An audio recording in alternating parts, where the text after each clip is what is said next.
Well, welcome to the Jersey Boys podcast. We're back. I have two guests this week, Mike and CG Analytics. So, Mike, how you doing? Doing well. Great to be here, Steve. Welcome aboard, Chris. Honest takes all night, baby. Yeah, I'm hoping to have some disagreement. CG, any word from Laurent yet? Laurent is still in France. I don't know what happened to him. I think he may have been taken, so somebody needs to call Liam Neeson. All right, so let's get right into this first fight. A few minutes ago off air, actually a minute ago off air, we just said we all like this fight. So let me introduce it, and then we'll throw it around here. We got Luke Sanders and Ronnie Yahya opening up this card. This is UFC Fight Night 135, Vick versus Gaethje. Sanders is 7.9K. Ronnie Yahya is 8.3K. I figure I'll start this first one, and then I'll just surprise you guys with who I asked to introduce the next few fights. I don't want to hog the whole thing, but I do really like this fight. I hope we get a little disagreement on this. I really like Luke Sanders in this fight. Yahya is pretty good on the ground with his subs, but he's not very good on the feet, and I think that's where Sanders. I think this is a distinct, grappler BJJ guy versus striker, and I think Sanders, although he's a little wild, and when he beat Patrick Williams, he really probably should have knocked him out. I was surprised that he didn't get Williams out of there. It was an ugly fight, but he also has disappointed in some of his fights. He lost to Alcantara. He basically totally destroyed Alcantara most of that fight and wound up losing the fight. Knee bar round 2. I'm pretty sure he was up until that point. He tapped very quickly in that fight too. He did tap very quickly, and on top of that, he almost had Alcantara out of there in the first round. I mean, I think Mark Goddard was the referee and kept kind of trying to get Alcantara to defend himself, and he really wasn't doing it. So I thought that fight was going to be ended early. And the Suthenkamp fight, I thought he more or less won that first round and then got knocked out on I think it was a right cross or a right counter to knock him out there. So I kind of like Luke Sanders here. We just talked. The odds value is kind of moving his way. I think he can get a decision here. I think he can get a KO. But Ronnie Yahya is very, very playable, especially mid-range with a sub. So, Mike, you want to take this one first, and then we'll go to Chris. Sure, no problem. Fight doesn't go the distance. Is sitting at -150 right now. For the price you're paying, $8,300 for Yahya, $7,900 for Sanders. There is some value there. Yahya, 3-time Jiu-Jitsu world champion, 33 years old. He started his professional career back in 2002, so he's been at this a long time. If you scroll down his profile, he's fought the who's who. He's fought a young Chad Mendez. He's fought Joseph Benavidez. He's fought Mark Hamonic, Eddie Wineland. He's fought many folks, and he's facing Luke Sanders, who he's a jack of all trades, former BMX. I don't know how you want to call it, but he was proficient with BMX, was a all-state wrestler, was also a hockey player growing up, from Nashville, Tennessee, left the MMA lab to spend more time focusing at one gym. And he is very nimble and swift on his feet, got a great left hand as a southpaw. He let a lot of people down in his last fight when he fought Patrick Williams. In that a lot of people were expecting him to pay off his price tag. I think he was around $9,000 or $9,200 last time he fought. Yeah. So when I look at his previous fights, the Alcantara fight, that was that told me a lot. Not only that he was comfortable getting into Alcantara's guard and pouring the gas on to finish the fight, but it was a little disturbing to see how quickly he tapped when he was completely dominating the fight for virtually 2 rounds. And then you look at the loss to Sukumta, like you mentioned, he got caught and he popped back up right after there, but I thought it was a good stoppage. And now he's fighting jiu-jitsu practitioner who he'll want to avoid getting on the ground. But from a DraftKings perspective, what are we getting out of this fight? I heard Luke Sanders say that he's more careful now. He's not going to hunt for those first-round finishes. As a DraftKings player, that is a major concern. If he's not going to put the pedal on the gas, is he going to how is he going to finish the fight in the first round? Although look how he fought against Patrick Williams. He could have poured the gas on. He didn't in that fight. Chris, what's your take on this one? But I'm gonna, before I let you roll here, I do see Sanders being the preferred play at 7,900. Take it away, Chris. We have a disagreement. So Luke Sanders lands 6.1 strikes per minute. He's a very dynamic athlete, has all the tools, but he makes a lot of mental lapses, and he is allergic to adversity. And you can't have those mental lapses against somebody that's a world-renowned jiu-jitsu practitioner like Ronnie Yahya. Yahya only lands 1.5 strikes per minute, but lands 3.2 takedowns per 15 minutes. And Luke Sanders has 62% takedown defense. Sanders was taken down in all of his UFC fights except for Sukumtov, and he was knocked out. Yahya has 19 of his 26 wins are by submission. And the thing I love the most about Ronnie Yahya is you know what he's going to do, and he still executes. He's going to go in for that single leg. He transitions to the high crotch. He gets you down. Once he takes you down, he can neutralize, he can advance, and he can submit you. So I told myself in Luke Sanders' last fight against Patrick Williams, like, I'm not taking this guy anymore. You know, he just I felt like he's always on the verge of finishing a fight. There's a mental lapse, and then he chokes. So I know Luke Sanders is going to be heavily owned. There's odds value, but I don't trust him. So let me ask this question: Does Yahya's gas tank concern you? Against that Joe Soto fight was very concerning because he gassed out, and he gassed out very early. In his last fight against Russell Doan, he went 3 rounds before he won the fight via submission. So I think his cardio is improved. But I will say, Yahya doesn't have the best cardio, but neither does Luke Sanders.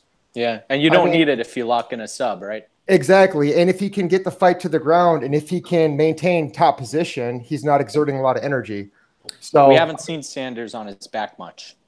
No, but he was taken down in majority of his fights. So, yeah. And if he gets taken down with Yahya, he makes it very difficult.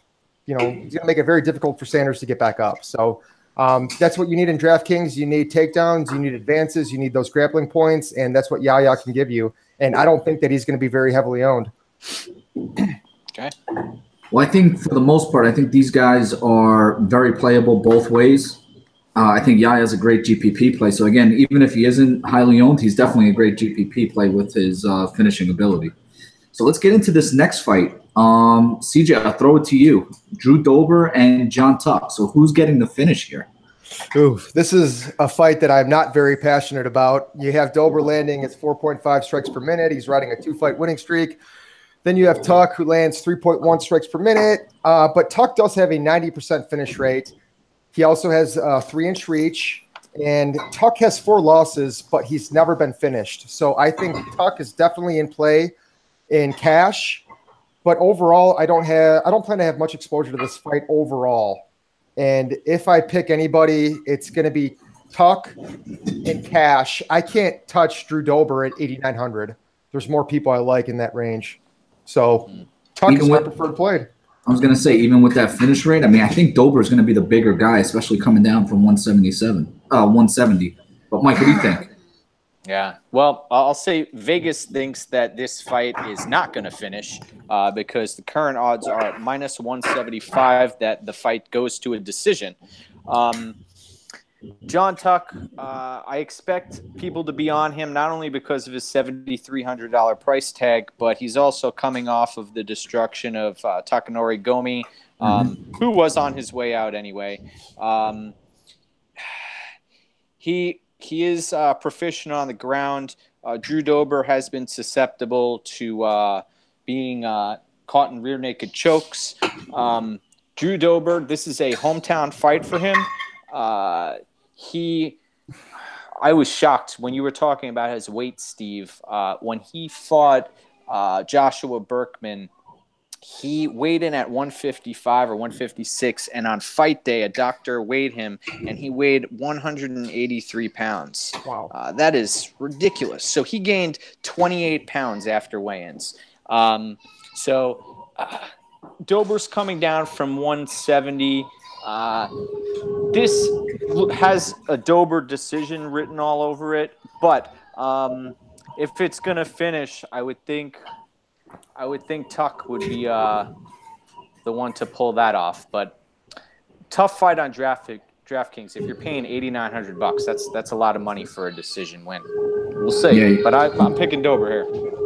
Yeah, I like Dober too. I think he's going to be the bigger. Who's the guy last card? Perez? Didn't Perez weigh in at like 125 and he fought at like 148 or something like that?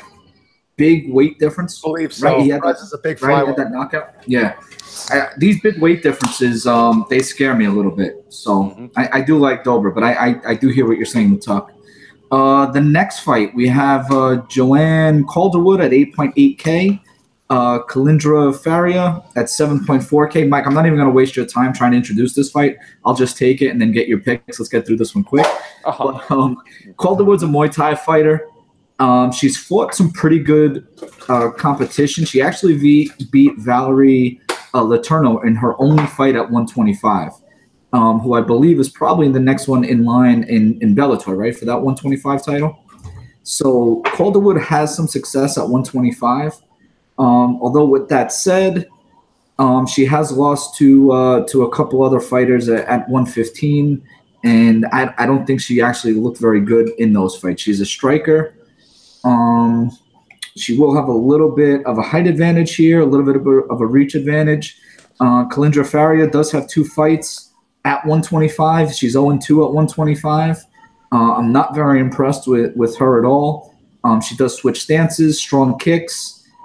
She's probably going to be better on the ground than Calderwood. Calderwood will probably be better on the feet. But I don't really like Calderwood at her price. Faria, I guess if she could get a sub, which is possible, GPP play there, she could get a sub.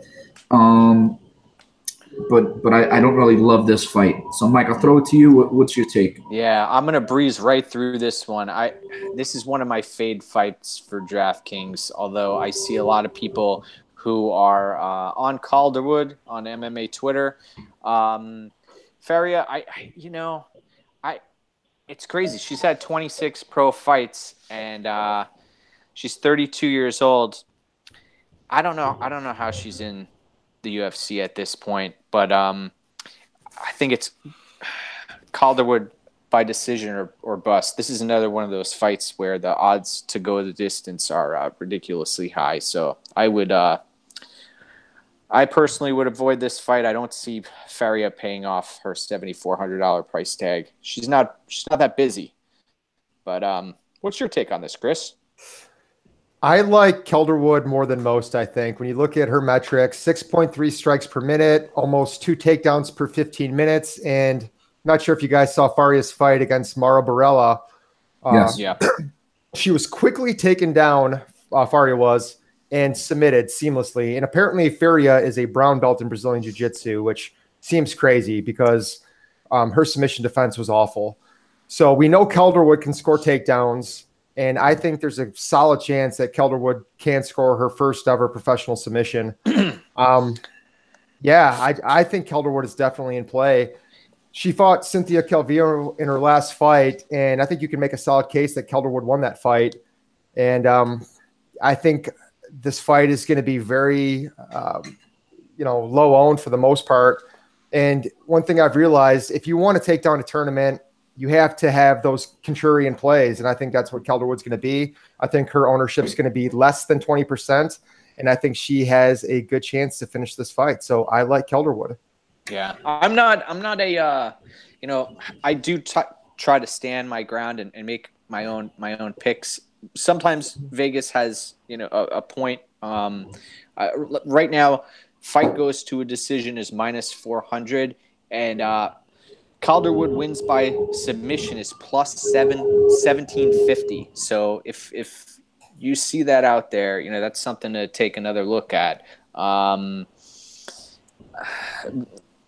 I don't blame people for standing their ground and making a contrarian play, but Yeah, I know the odds are against her in that, but I mean, she was just taken down so easily and submitted so easily by Barberena. I mean, it's concerning. And like you said, I don't think she's a UFC caliber fighter. Yeah. Yeah, I think she got into it because they needed some girls for the 125 division when they started that up on Tough 2 years ago or a year ago, I guess. It's kind of sad because there's so many other fighters out there who could fill that spot. You got to wonder who's attending this UFC Lincoln card who wants to see that fight. Yeah, I honestly have no idea. Okay, but Mike, let's throw the next one to you. Mickey Gall, George Sullivan. Mickey Gall is 9.2K. George Sullivan is 7K. And I'll give you this fight. It's a fight that Vegas expects to finish. Yeah. This fight. I understand people's hesitation on jumping on the Mickey Gall train again, considering his last outing against Randy Brown. The kid's only 26 years old, Mickey Gall. He's been working with Joe Schilling. He actually left Jersey and moved out to L.A. With Yves Edwards, and he is he's looking to get back on the winning ways. He's fighting a grinder in George Sullivan, who is also from Jersey. He's been around the game a long time. George Sullivan, he actually looked good halfway through the Nico Price fight. I was surprised. And then Nico Price, subbed him out. But George Sullivan at that time when he was fighting Nico Price, he was coming off 2 USADA suspensions, and he also lost to Yakovlev back in 2016. I see a tremendous speed advantage for Mickey Gall when the fight hits the ground. When I'm talking about transitioning, I'm talking about possibly taking the back. But if George Sullivan somehow ends up in top position on Mickey Gall, like we saw in the Randy Brown fight, I wonder how much evolution he's made in the months that he has taken in between fights. I've heard excuses that Mickey Gall had to use the bathroom before the fight and that he wasn't feeling well, but I really don't buy that. I'm gonna say, this fight is supposed to finish. Mickey Gall is my preferred play, but it wouldn't shock me if George Sullivan came out and somehow grinded him out. Good fight, though. Good fight to target for DraftKings. Chris, what do you think here? Anything else to add there? I'm on Mickey Gall as well. So he lands almost 2 takedowns per 15 minutes, and Sullivan only defends takedowns at 40%. So I think Gall is going to be low owned, and I'm expecting multiple takedowns from Gall, advances, and hopefully a submission victory. I think he can impose his will, very similar to the way Nico Price did. George Sullivan is 37 years old at the very tail end of his career. And I think there's going to be a lot of people on Anders, a lot of people on Barberena. So I think Gall makes for a very savvy contrarian play. Well, I'll give you my concern here. I've heard Gall on UFC Unfiltered, Ariel Helwani, and Luke Thomas over the last 2 weeks. So, yeah, everything Mike said, he moved out to L.A. He's with Yves. I think they're like roommates or something like that at this point. Had an issue last fight. He didn't really feel well going into it. My concern is he hasn't fought in a while. He's been working on his striking. Is he going to come out here and try to strike with George Sullivan? Because if you watch that Randy Brown fight, Randy Brown would throw a punch, and it almost looked like he closed his eyes and turned his head when Randy Brown was striking him. It was pretty embarrassing. It was. You know what I mean? So I'm just a little concerned if he goes out there and he tries to strike a little bit early. He could get himself knocked out by George Sullivan. And I'm not saying George Sullivan's a big, knockout artist, but it's the one thing he can do is, he's going to look to throw punches in exchange with you. So I was kind of surprised with the distance in this line. Again, Mickey Gall's beat 2 guys he beat Mike Jackson, he beat CM Punk, you know what I mean, and then he beat Sage in his I think that was his first fight at 170 and submitted Sage. So I'm just a little concerned because that Randy Brown fight, although Mickey Gall did win round 2, in round 1 he looked really bad when it was a striking affair. So, but I am going to take Mickey Gall, but we'll call it that. So next fight, whoever wants to take it, Chris, let me throw it back to you. I don't want to hog all these. Andrew Sanchez and Marcus Perez, a fight that I actually really like, but let's get your take first. Go ahead, Chris. Okay, so we have Andrew Sanchez coming in at, I believe, 8,000, and Sanchez is somebody that has outstanding fight metrics: 4.8 strikes per minute, 3.6 takedowns per 50 minutes, and Perez is somebody that only defends takedowns at 60%. Perez lands about 2 strikes per minute, also lands about 2.3 takedowns per 15 minutes.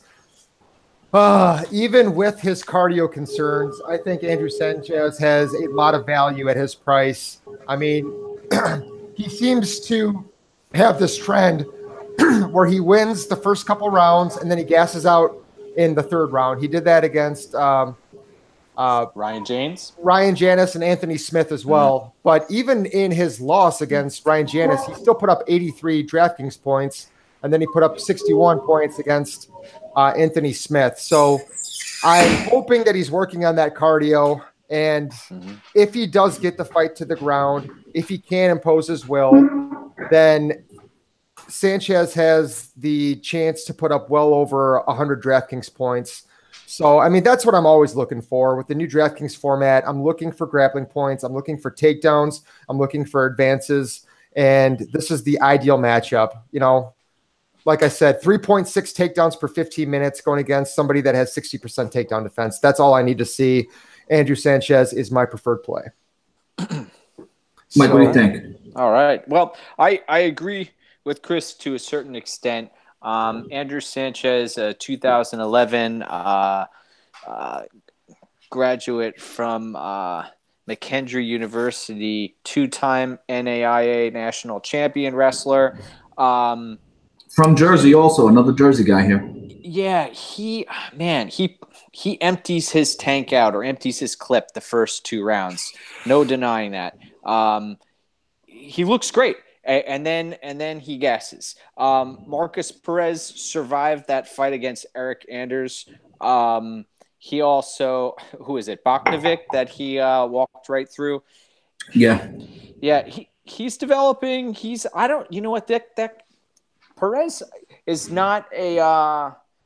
I don't think we've seen all that he's capable of yet. He's pretty dynamic, and for $8,200 and 8,000 respectively, this is a good fight to target. I don't recommend playing this in cash unless you really believe that Sanchez isn't going to get subbed out. Man, tough fight to call. I like Perez in this fight because he's been in the fire before, and although his record's 10-1, and Chris, you have a great point. He does flop on his back, and he takes very high risk maneuvers where he gives up position, which is not what you want to see from a DraftKings perspective, or if you're betting on him. But the guy never gives up. Whereas Andrew Sanchez, I'll say he doesn't give up, but his body fails on him. And that's inevitably going to happen, I believe, in this fight. But I'm going to roll with Perez in this fight. I don't blame people. I see the potential for Sanchez, big DraftKings points, possibly a GPP play. Okay. Yeah, I'm going to agree with you. I didn't think that you guys, especially with the line flip, I thought you'd both be on Sanchez. I like Perez here. And very specifically, I think that Perez is the kind of fighter that can give him problems, because if Sanchez is going to chase that wrestling, he also keeps his hands down. So all that dynamic stuff, Sanchez can get caught with something if he's going to keep his hands down like he does. Perez took some big shots from Eric Anders too, so he can take a shot.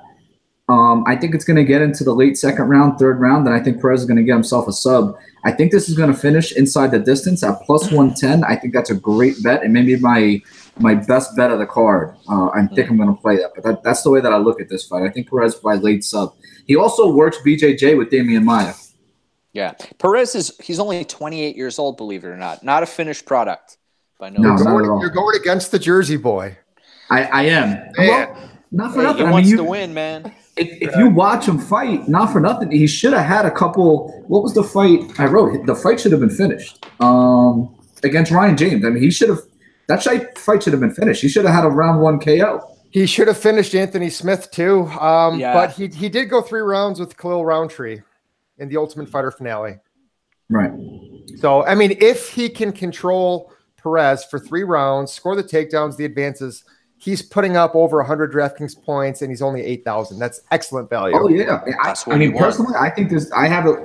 I'm going to be writing my article tomorrow. I have it as one of my GPP fights, and it kind of got to have the balls to play it. Yeah, I mean, but it goes against the grain also. But you know what? When you look at it, it's a mid-range fight.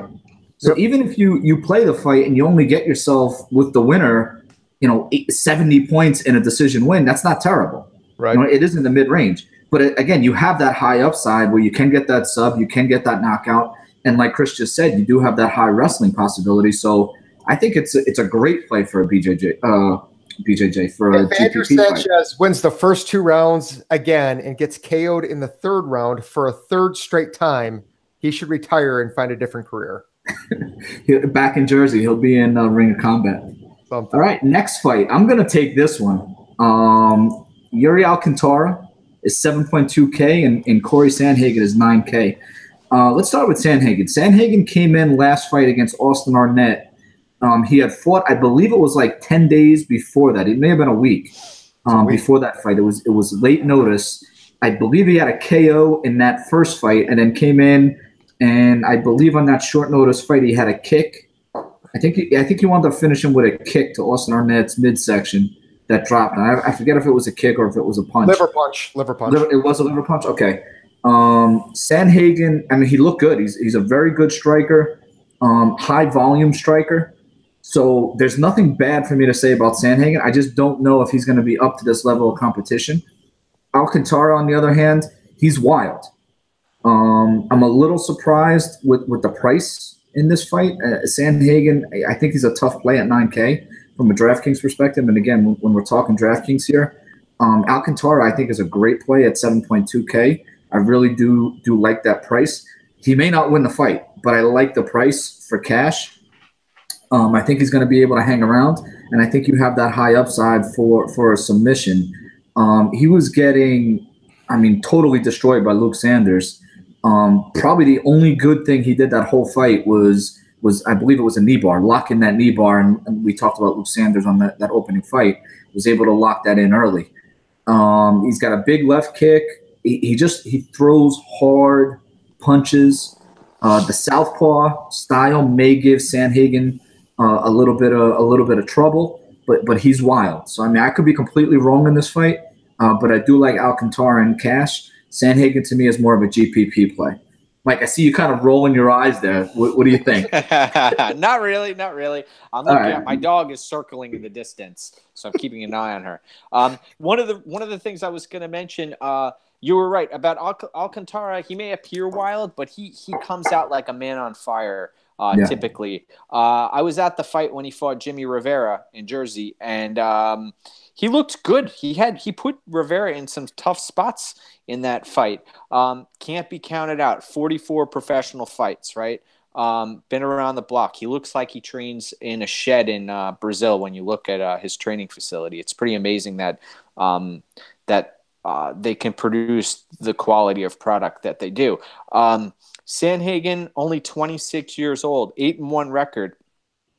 He takes a lot of, an interview, his best asset, when he was asked, you know what he said? He said his best asset is his striking defense. You don't normally hear that. So I was pretty caught off guard by that. But BJJ brown belt, I don't think Sandhagen's going to get a sub in this fight. Kickboxer, I see a lot of people on Sandhagen, and to be honest, I kind of disagree with you, Steve, in that I see a lot of people dropping down to Sandhagen at 9,000 so that they can construct their lineups more efficiently. But I will say Alcantara, always a tough out. Well, not always a tough out because you look at the Kelleher fight. But I wouldn't count Alcantara out of this fight for $7,200. You're looking at those punts. He might be one of the best punts on the card. Now again, Chris, before we go to use, Alcantara is 38 years old at this point, and Sandhagen, I believe that last weigh-in was 146. So he could be the bigger guy, and he is dropping down in terms of weight. So, CG, what do you think? So Sandhagen has a very creative, diverse striking attack. And what I like about Sandhagen is he digs the body. And you don't see that very often, which I don't understand because it's always effective. And I was listening to one of his interviews, and he said that once he starts to impose his will, he gets in a rhythm, starts beating on his opponent, he starts to lose respect for them. And once that happens, he said that it's all over. And I just thought that was a very different, unique mindset, but it's extremely important in the MMA world because if you don't have that confidence, you're not going to last very long. So I love his mindset, but he's never been tested by somebody like Alcantara. This is somebody that has beaten some of the best in the division. And Alcantara, he's battle tested, 38 years old. Shoot, how many fights? Yeah, well 44. over 44 fights. And has an 80% finish rate. The thing about Alcantara, that's incredible. He's feast or famine, though. And one thing that's important to note is 4 of Alcantara's last 5 fights have ended in a finish. Either he was finished or his opponent was finished. So I love this fight in GPPs. And I have to say that my preferred play is Alcantara just because Sandhagen at this point, although he has a very, like I said, diverse striking attack, he's not battle tested. He hasn't fought somebody one like UFC Alcantara fight before. Exactly. Yeah. I mean, he looks good, but let's see how he does against somebody who's not Austin Arnett. Austin Arnett, very tough guy, but let's be honest, he's 0-3 in the UFC. He's probably not a UFC caliber fighter.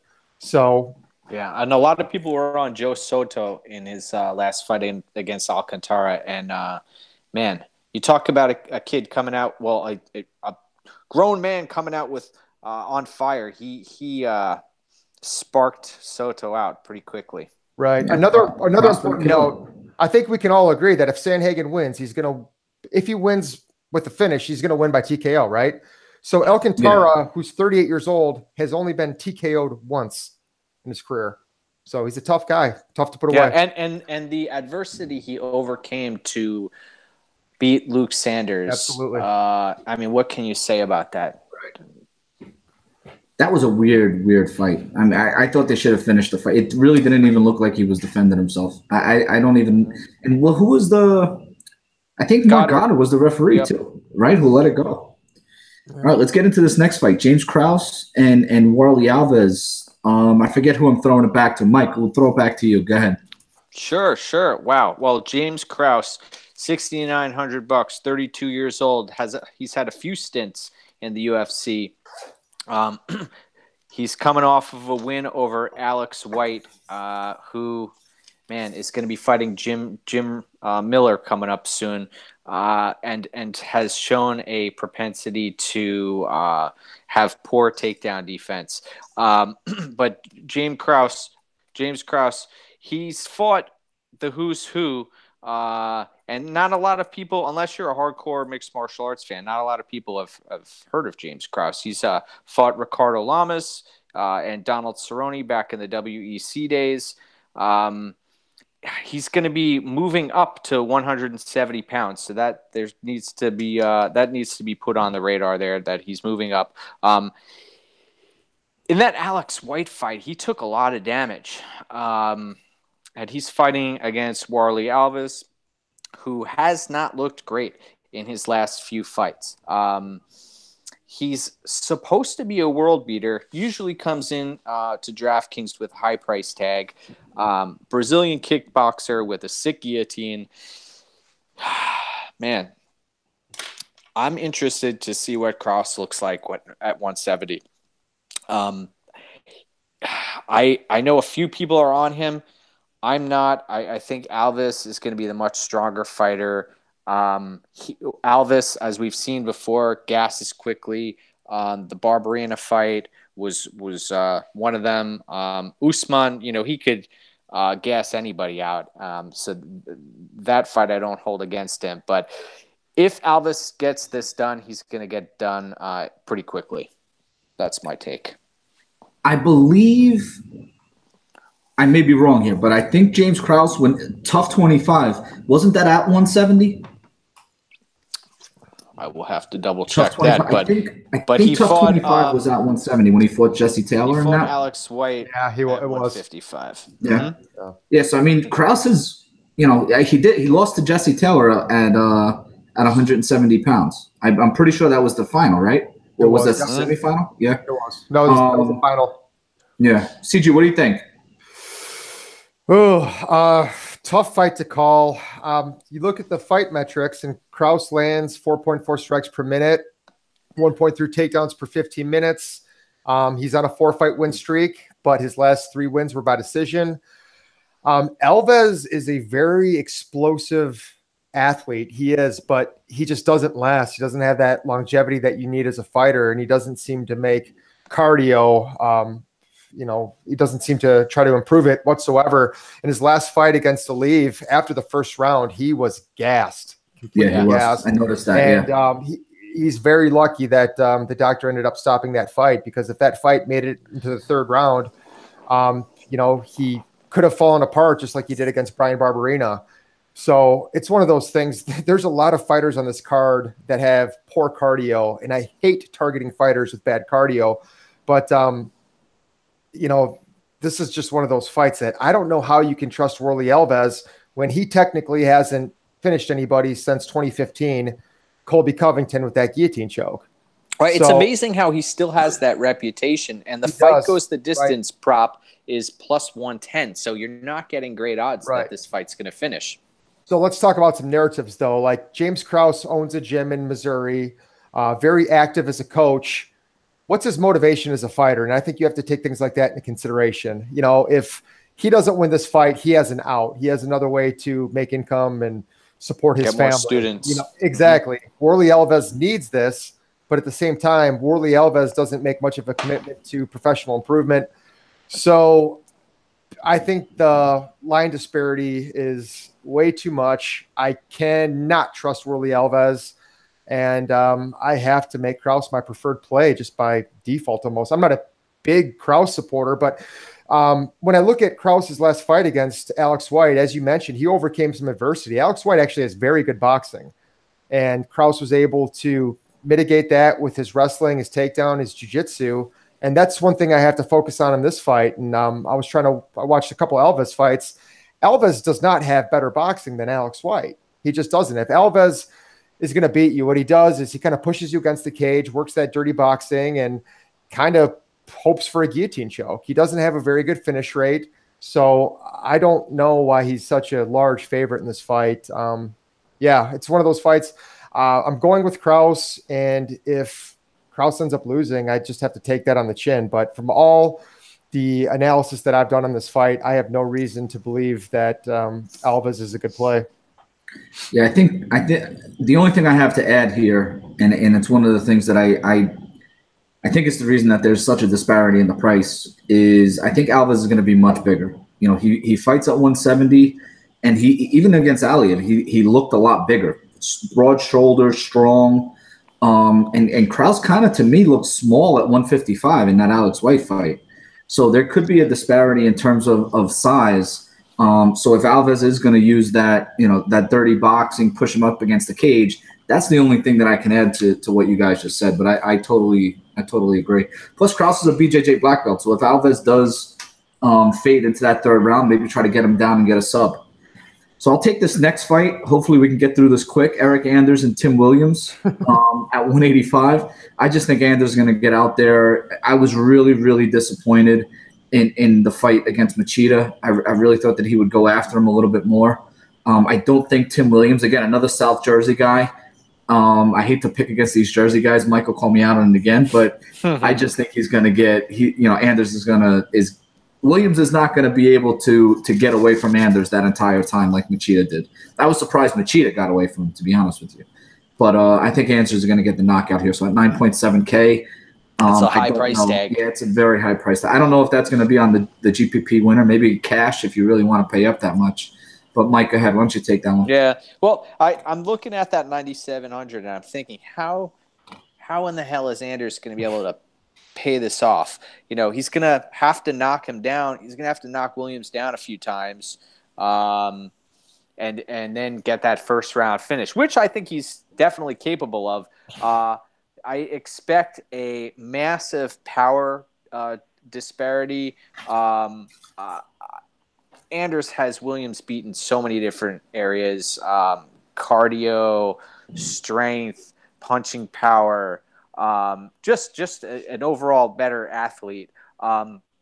Williams is actually I feel bad saying this, but I've watched all the interviews. He's a union carpenter who was grateful to get off of work for this training camp, where you have a guy, Eric Anders, who's pouring his heart and soul into mixed martial arts. And I know Williams has been at it for much longer than Anders in the martial arts world. Williams is a black belt, but I see Williams getting sparked out pretty quickly. I just am concerned about Anders being able to pay off that price tag. And he may be one of those plays where at 9,700 you might see some low ownership, because if you plug 9,700 into your lineup, it leaves you with obviously less money to play with. That's my take. CG, what do you think? Yeah, I'll be short and sweet here. Anders is going to smoke him. Tim Williams is 15-4 as a professional. 3 of those 4 losses came by way of knockout, and Anders should absolutely spark him. Not a whole lot to analyze, not a whole lot to break down, but the question is, do you want to pay up to 9,700 to get Anders? And as I'm doing my lineup construction, I just can't find too many scenarios where I can fit him in. So I like Anders, but I just will not have a whole lot of exposure to him because of his price. Another thing about Anders, although Anders is a minus 1,000 favorite, his inside the distance prop is only minus 275. So just keep an eye on that. That's interesting. I thought that would be higher. Right. Especially the way Williams keeps his chin up. He doesn't really move his head much. He just kind of, I don't know. All right, next fight. This is a fight that I love. John Moraga, 7.8K, and Davison Figueiredo is 8.4K. I'll take this one since I love it so much. Moraga's 34 years old, 5'6", 66-inch reach.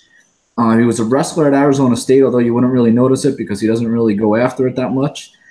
He's been an underdog in his last 2 fights. He's fought all the good guys in the division for the most part. Wilson Hayes, Perez, Benavidez, Dodson, Dustin Ortiz, DJ. A lot of decisions there. He's had a couple sub wins. I think he's a gatekeeper, and I think he's a prospect killer. He had a change in camp. He kind of rededicated himself to the sport, and I really like Moraga in this fight. I also really like Figueiredo. I think this is a fight that can finish. I think the fight doesn't go to decision is plus 175. I kind of like this fight to finish though.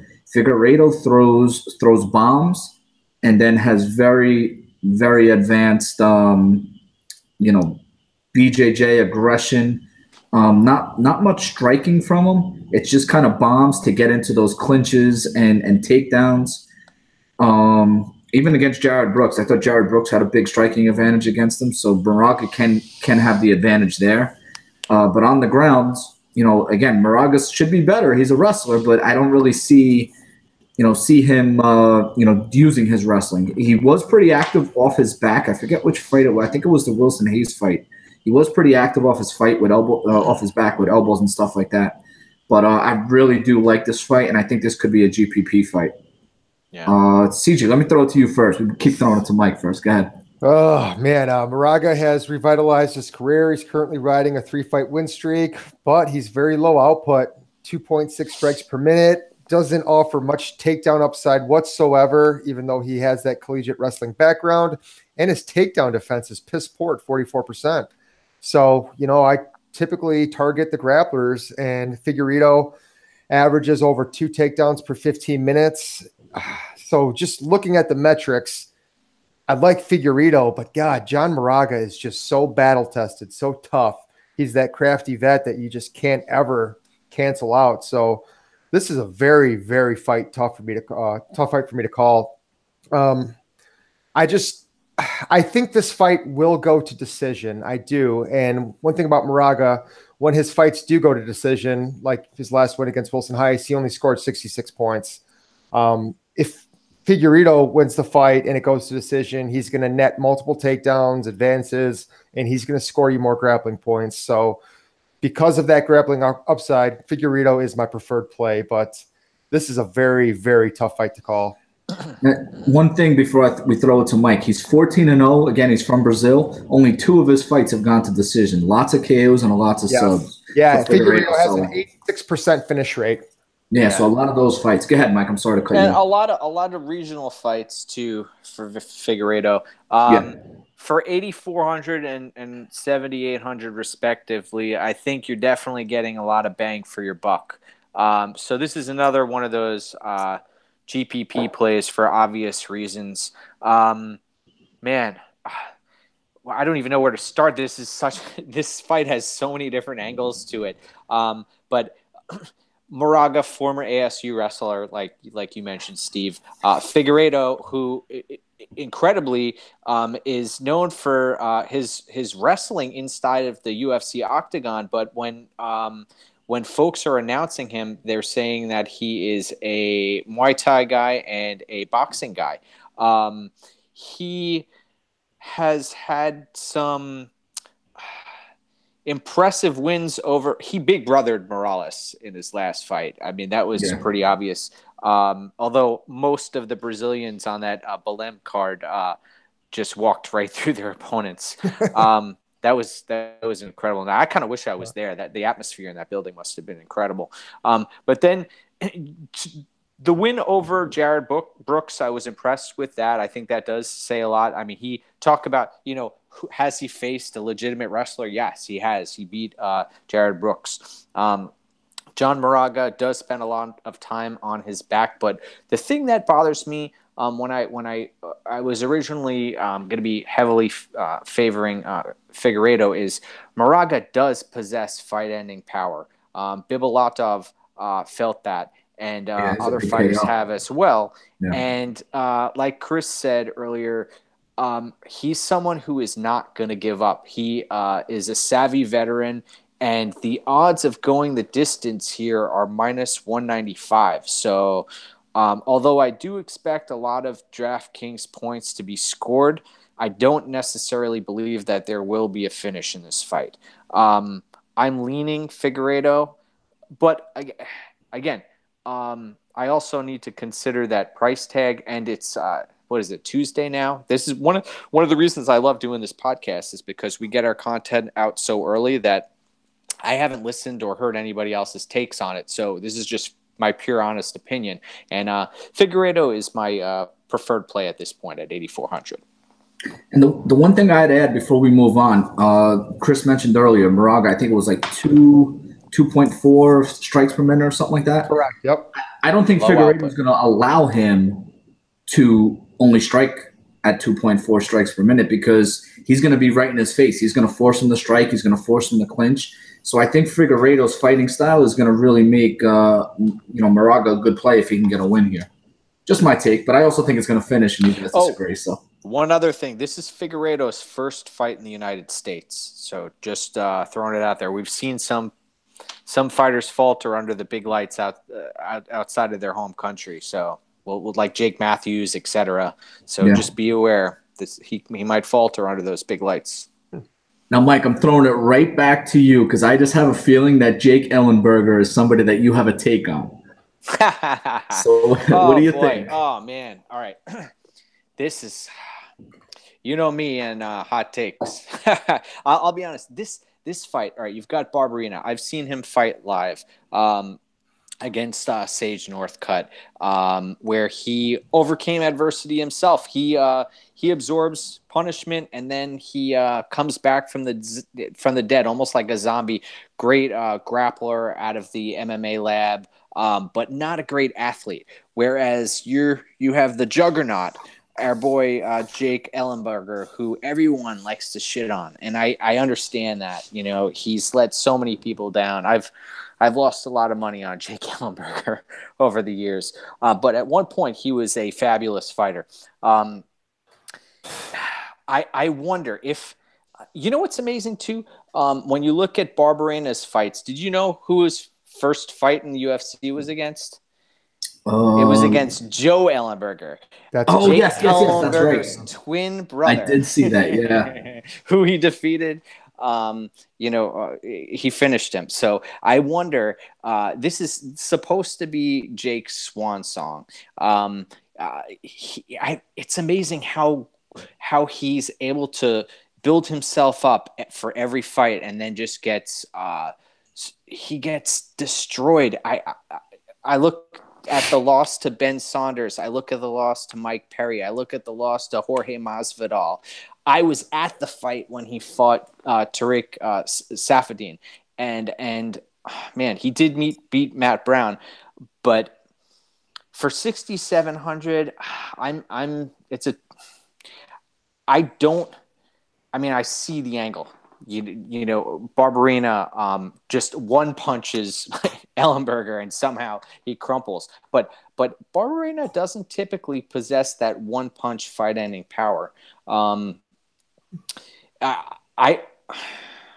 It sounds crazy, but I'm not totally counting Ellenberger out here. I'll say that. I think he's more of a live dog than people give him credit for. That might be a surprise to some people, but that's how I honestly feel. But you know, I understand why Barberena is priced at 9,500. I'll say that. Plus 400 on that Ellenberger hot take there. Chris, it was plus 445 at one point. Chris, what do you think? 8 of his last 9 fights have finished. Is this going to finish? This is going to finish. I'm a big fan of Brian Barberena. He lands almost 5 strikes per minute, has an 85% finish rate. He's ridiculously tough and gritty. Hasn't been finished in 8 years, and I'm just intrigued by his personality. He's extremely stoic. He never gets rattled. He was kind of taken down by Colby Covington and Leon Edwards, and he just kind of has that personality where he, doesn't let it bother him. He knows he's going to get back up and continue to fight. He has good cardio. Ellenberger, it's very cute that he's fighting one last time in Nebraska, but I think he's going to get knocked out, and I think he's going to get knocked out early. He just doesn't have it anymore. I'm very thankful that I've been able to watch him as a fighter. His fight against Diego Sanchez was one of the greatest UFC fights I've ever seen in my entire life. But Ellenberger's going down, and he's going down early on Saturday night. Yeah, I agree with you, and I don't really have much else to add, but I think Ellenberger is going to go down. I think it's a great GPP fight. I'm going to write it up in the article as a GPP fight. I like Barberena.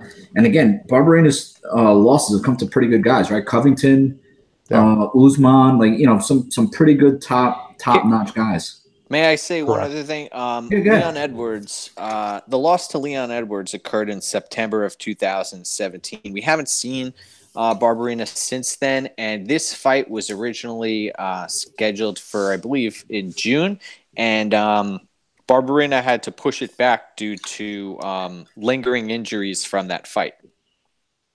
Just throwing it out there. So he's continued to been on the mend months and months after that fight. Now, Mike, that was the hot take. You actually did say you had a hot take at the beginning of that. Well, I'm just, I try to dig deep. So I'll introduce this fight only because as a gracious guest, I don't want to make you guys have to do this. So Angela Hill is 8.5K and Courtney Casey is 7.7K.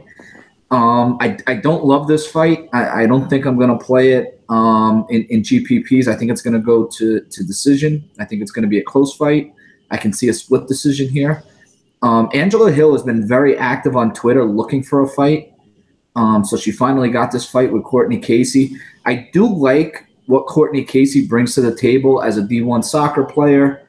Her punching game, she's willing to kind of do everything. She just kind of finds a way to lose decisions.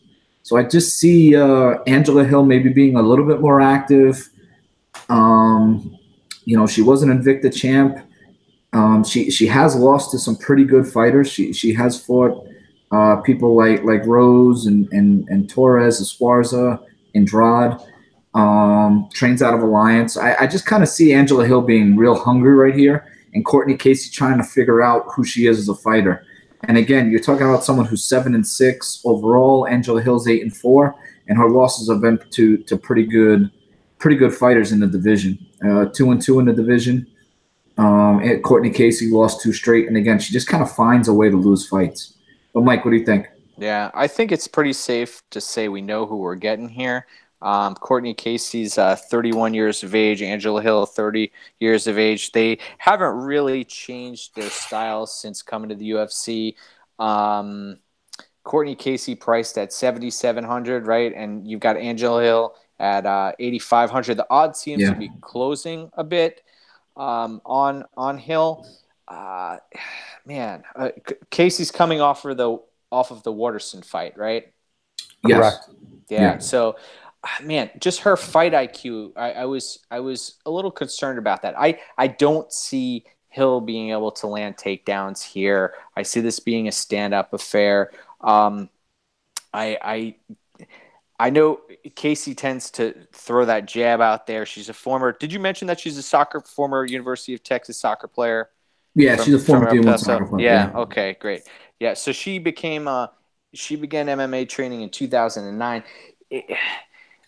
This fight, it makes me sick from a Draftkings perspective. I don't like to play these fights. I do like Angela Hill's level of overcoming adversity and her resiliency in the Andrade fight.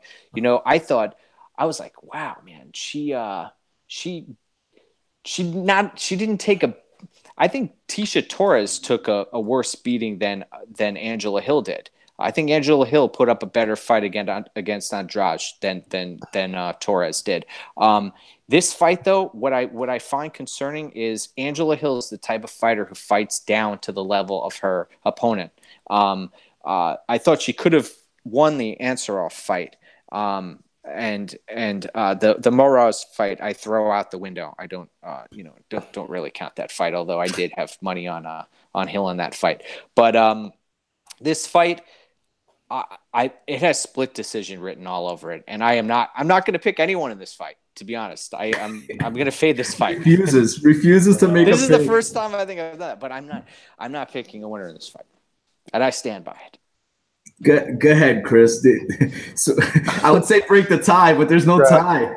I don't mind this fight, honestly. I feel like Angela Hill is one of the few fighters out there that can win a striking-based decision and still score about 90 to 95 points, like she did in her last fight. But, Casey lands 4.4 strikes per minute, not bad. Hill lands 5.4 strikes per minute. I think this is going to be a very active fight. Angela Hill has netted over 100 significant strikes in 3 UFC fights. She never stops moving. She never stops striking. I think it's going to be an action-packed fight. My preferred play is Angela Hill, and I do not mind her at 8,500. Can I ask just one question? Absolutely. The Courtney Casey, she fought Felice Herrig at one point, correct? She did, yes. Were they the ones that I was at that.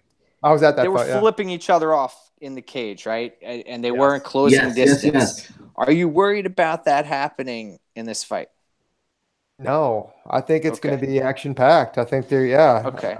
Why do you? What led to that interlude, or why was there? Why weren't they engaging in that fight? Do you remember? Herrig is more of a tactical fighter. She kind of circles. She didn't grapple in that takedown. No, she didn't She didn't land any takedowns in that fight. It was a boring fight, but Herrick was looking to counter. And I don't think Angela Hill's going to do that. I think they're going to stand and trade. And I think, honest to God, I know it sounds crazy, but you might be able to stack this fight because when you look at some of their losses, even when Angela Hill loses a decision, she scores about 50 points.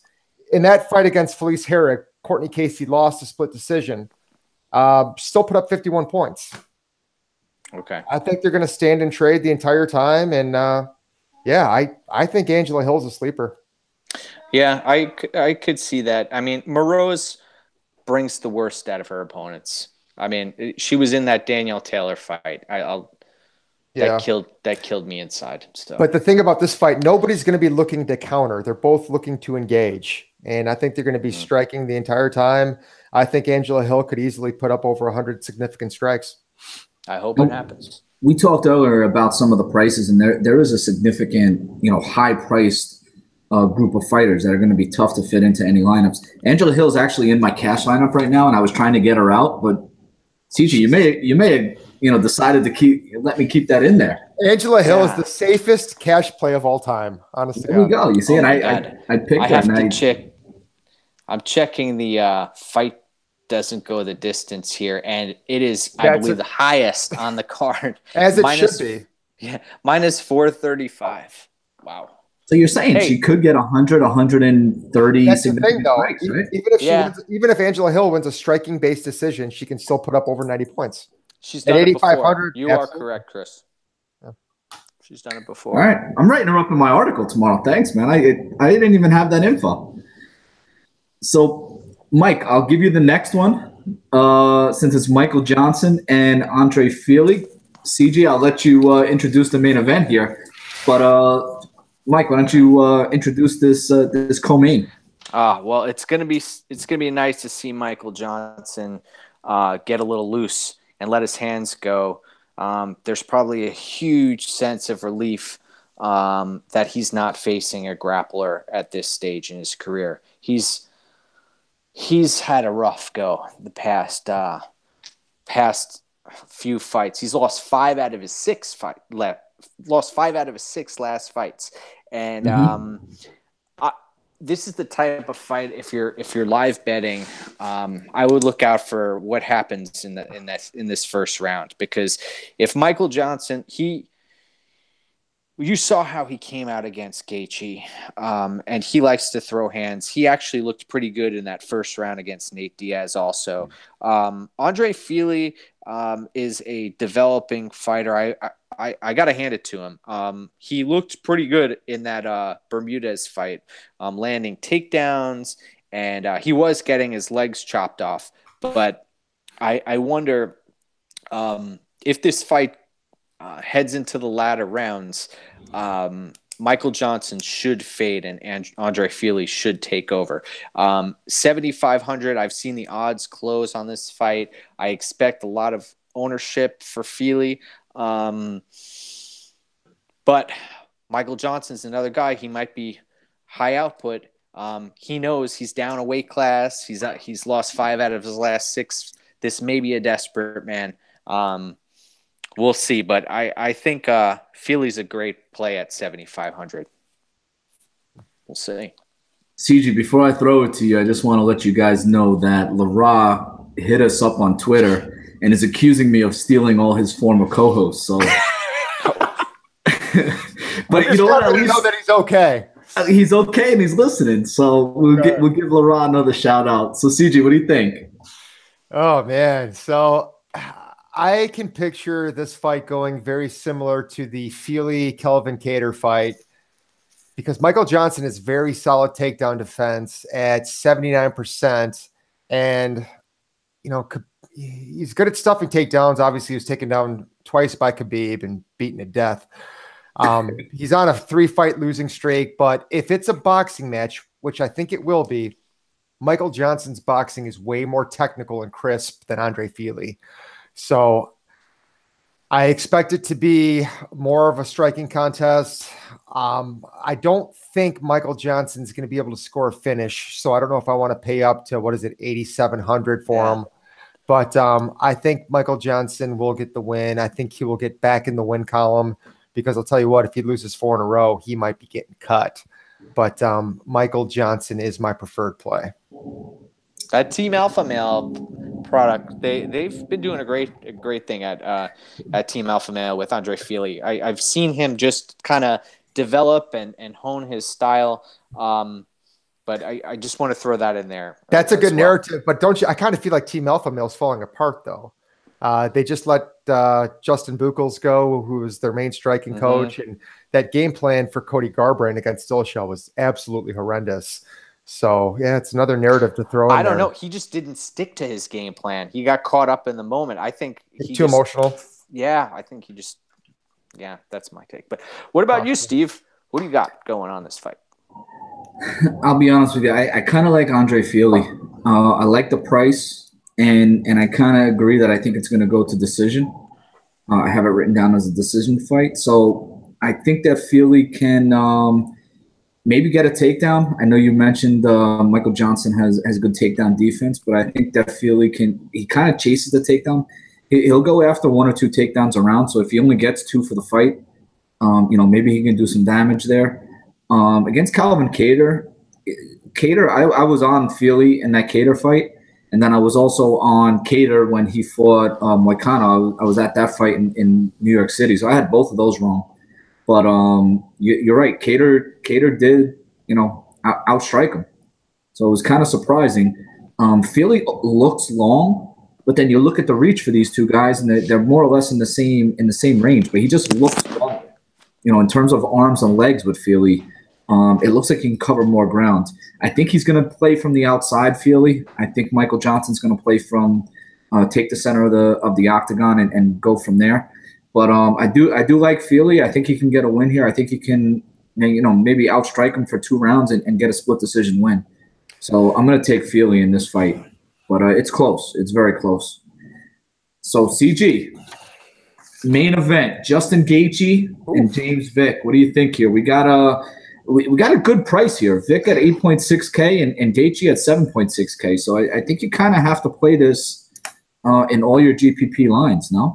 No, I think so. And usually I'm very decisive when it comes to my fight picks, but I keep on doubting myself. I keep on going back and forth with this fight. Vick seems extremely confident, much more confident than Gaethje, and you can't blame Gaethje for that. Got knocked out in his last 2 fights, and he's been rocked in all 3 of his UFC fights.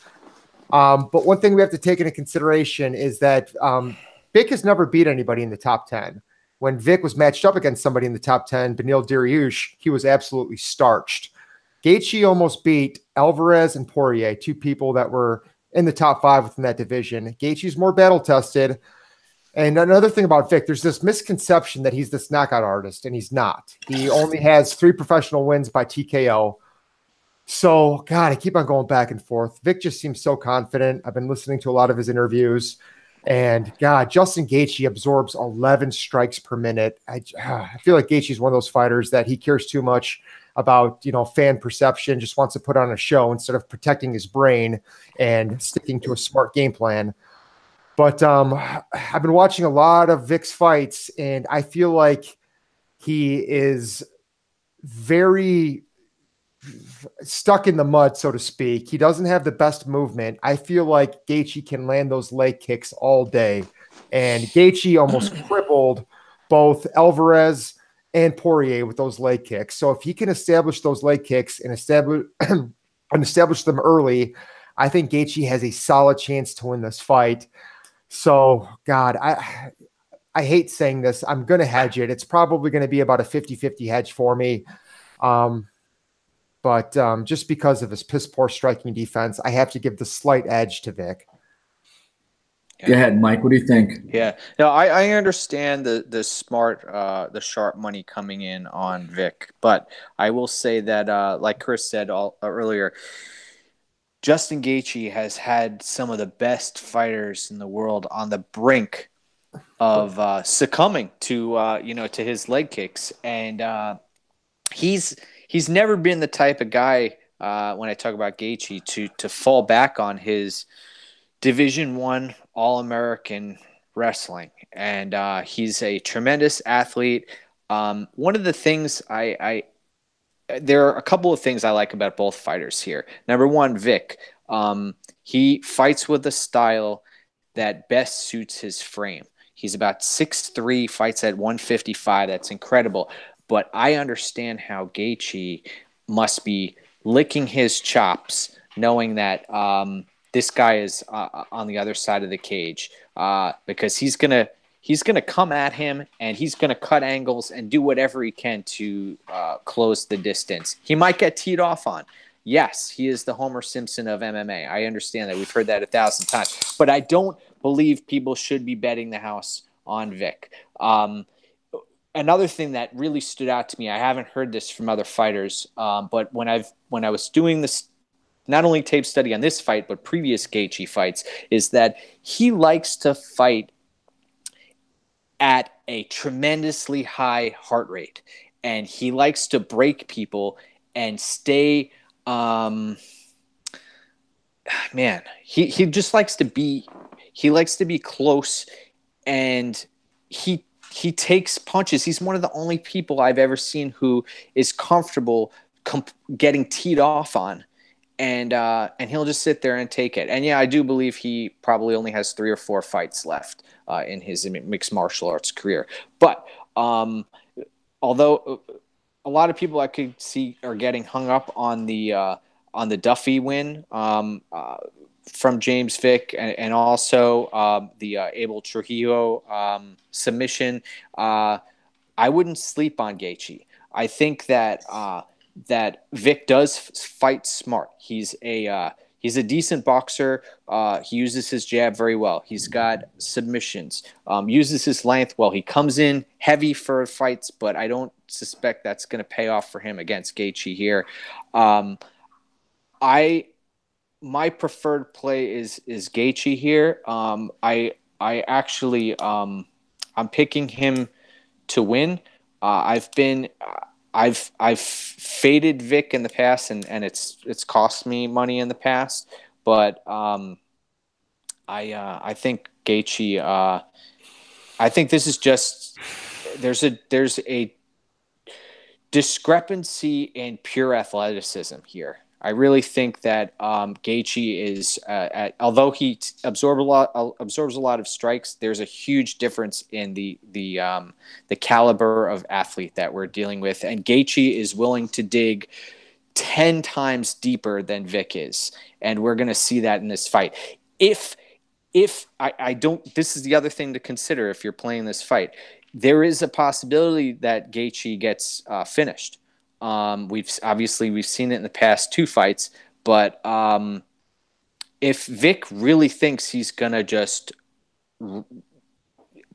effectively gauge distance and use his range for all 5 rounds, that's not going to happen in this fight. He's not going to come out of it unscathed. Someone's going to have to go into the deep waters. They both are, and I think Gaethje's going to come out on top.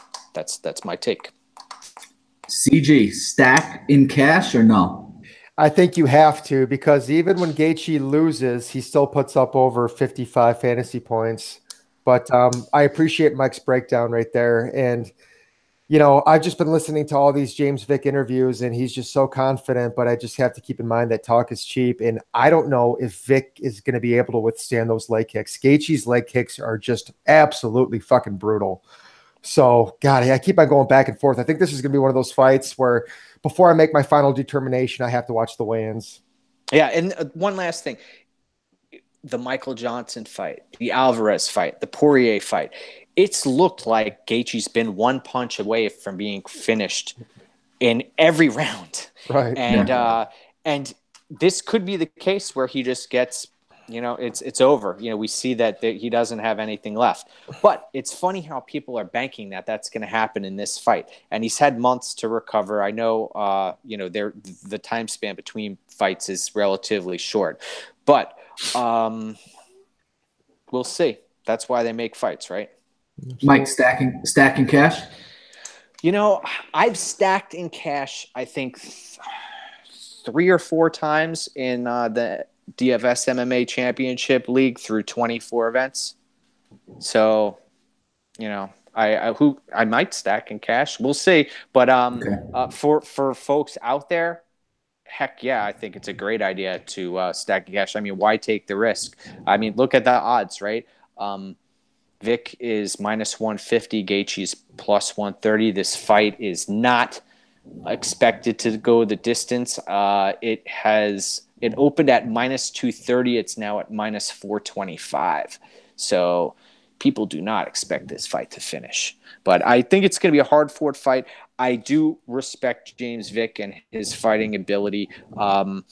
This is a big step up in competition, but it's crazy how he's calling Gaethje a B-level fighter. I think that's beyond disrespectful for him. Yeah, and again, like you said before, talk is cheap. I really like Gaethje in this fight. I think Gaethje is going to win this fight, to be honest with you. He's got to overcome some big analytics here, though. He's got a 6-inch. Vick has a 6-inch reach advantage and a 4-inch height advantage. Vick on Ariel Helwani's podcast the other day basically said, he's very comfortable with his style, playing from the outside of the octagon, playing with his back against the cage, and basically making you come to him, and then using his long limbs to keep distance and do damage. The one guy that was really able, and CG said it before, the one guy that was really able to pressure him and get in his face was Beneil Dariush, and he knocked him out. So that's what I saw on film, watching a bunch of these fights. Joe Duffy was able to take him down. I mean, if Gaethje wants to, use that wrestling that he never uses, Joe Duffy took him down. He took him down in the clinch. He shot a double leg on him.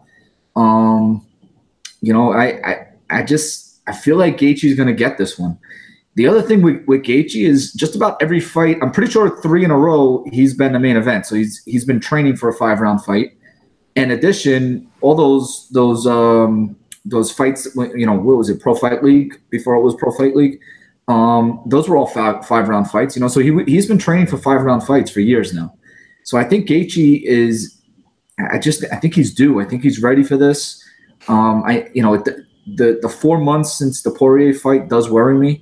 I actually did go back because I had said a couple of weeks ago that I thought that Poirier was actually up on that Gaethje was up on the scorecards against Poirier when he could barely get off his stool coming into that 4th round, and then Poirier came out and knocked him out. They actually had Poirier up 2-1 against Gaethje, which I was surprised about. I thought Gaethje, I don't either. I thought Gaethje was up 2 rounds. But again, when you're talking about 11, CG, you said 11 strikes per minute by Gaethje? That's what he absorbs. He lands about 9 strikes per minute. Yeah.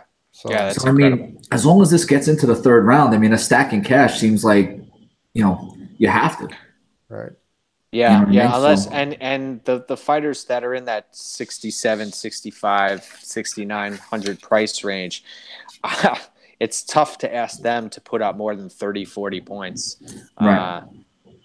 But it's gonna be a good. I think we'll see something. I think we'll see a dramatic finish from one of these guys. Either Gaethje gets finished or Vick gets folded up like an accordion. It's gonna be a good fight. Looking forward to it. Yeah, I'm looking forward to it. We actually, the last pay-per-view event, I went over to Sun Tzu's house. It was fun. DFS Sniper was there, Kevin from DFS Army. So there were a bunch of us over at the house. So, Mike, we definitely got to get together and watch a card. I don't know if you guys have any plans to go to any fight cards in the next couple months. I am planning on going to UFC 229 in Vegas. Are you? I'm going, bro. Oh, wow. Oh, very nice. I'm going, nice. Bro. We got it. We're going to dinner. We're getting drinks. We're doing something. Yeah, we got to be done. Mike, you interested in Madison Square Garden? There's some talk. We're talking about it now, but it could be the return of John Jones. I heard today. Wow. I'll believe it when I see it. But I'm always up for going to cards. I've been to you name it, UFC, Pride, Bellator, Strikeforce, PFL. I've been to them all. So looking forward to getting to another UFC event as soon as possible. Just tough with the wife and kids. Got to plan ahead and make sure I've got everything squared away. But if you guys can pull it off, hit me up and we'll make it out to a fight. Definitely. Yeah, definitely. So thanks again. Any last words? Thanks again for coming on. It was a good time, a little bit longer than usual with the three of us, but any last words, CG? No, thanks for having me on, man. I enjoyed this. Yeah, no, this is all LaRaw's fault, but go ahead, Mike. No, I was going to say, I think we provided a pretty thorough breakdown. We had 3 different opinions, which is great. You could follow me at Mike's MMA Picks, both on betmma.tips and also Cappertech and on Twitter. And I just want to thank you again, Steve, for this forum. I really love breaking down fights, and it's one of my favorite nights of the week to come on here and talk fights, and then also watch everybody else's content that comes out as well. So thank you. Yeah, and you mentioned it earlier. I really do like going on Tuesday night, going a little bit earlier before you hear everybody else's stuff. So, yeah, it's fun. All right, guys, signing off.